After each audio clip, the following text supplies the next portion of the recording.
গতকাল থেকে দেখছি ফেসবুকে একটি ভিডিও ভাইরাল।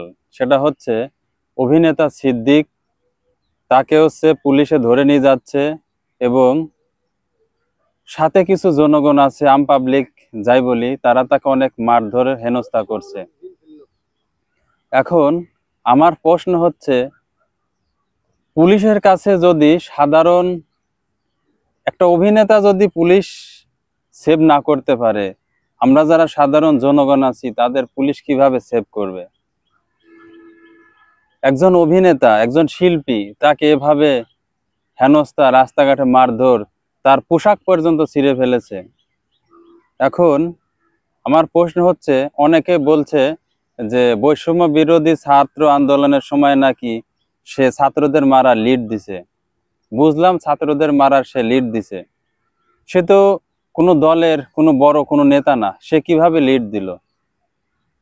আমি মনে করি এখানে অন্য কোনো ষড়যন্ত্র আছে তাকে মারধরের বা গ্রেপ্তারের জন্য। তার কারণ হচ্ছে, অভিনেতা সিদ্দিক সে ভালো একজন অভিনয় করে, আমরা তার নাটক অনেক উপভোগ করি, কিন্তু তাকে এভাবে পুলিশে ধরে নিয়ে যাচ্ছে, সাথে কিছু মানুষ মারধর করছে, তাকে এভাবে হয়রানি করছে।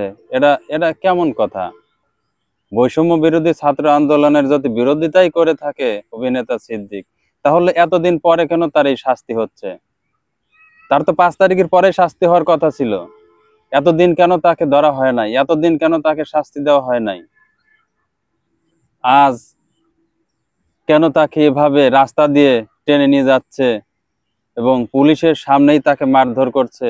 পুলিশও কিছু করতে পারতেছে না। একজন অভিনেতা শিল্পীকে যদি পুলিশ সেভ দিতে না পারে, আমাদের মতন আমরা যারা সাধারণ মানুষ আছি তাদের কিভাবে সেভ করবে? শুধু তাই নয়, বাংলাদেশে হাজার হাজার ক্রাইম হচ্ছে, হাজার হাজার মানুষকে হয়রানি করা হচ্ছে। আসলে অন্যায় করে একজন, অপরাধী হয় আর একজন, এটাই বাংলাদেশের নিয়ম। তবে বৈষম্য বিরোধী ছাত্র আন্দোলনের যদি সিদ্দিক বাধা দিয়ে থাকে, ছাত্রদের মারার যদি লিড দিয়ে থাকে, তাহলে তার আইনের আওতায় এনে তাকে বিচার করুক, তাতে আমিও সমর্থন করি, তাকে বিচার করুক। কিন্তু তাকে এভাবে পাবলিক প্লেসে হয়রানি করা, পাবলিক প্লেসে তাকে মারার কোনো তো আমি আইনগত কোনো কিছু দেখছি না। তবে সে যদি অপরাধী হয়ে থাকে তাকে শাস্তি দিক, আর যদি সে অপরাধী না হয়ে থাকে তাহলে যারা তাকে মারধর করছে তাদের বিচার আমিও চাই। যদি আপনারা সমর্থন করেন তাহলে কমেন্টে জানিয়ে দিবেন। ধন্যবাদ, সবাই ভালো থাকবেন।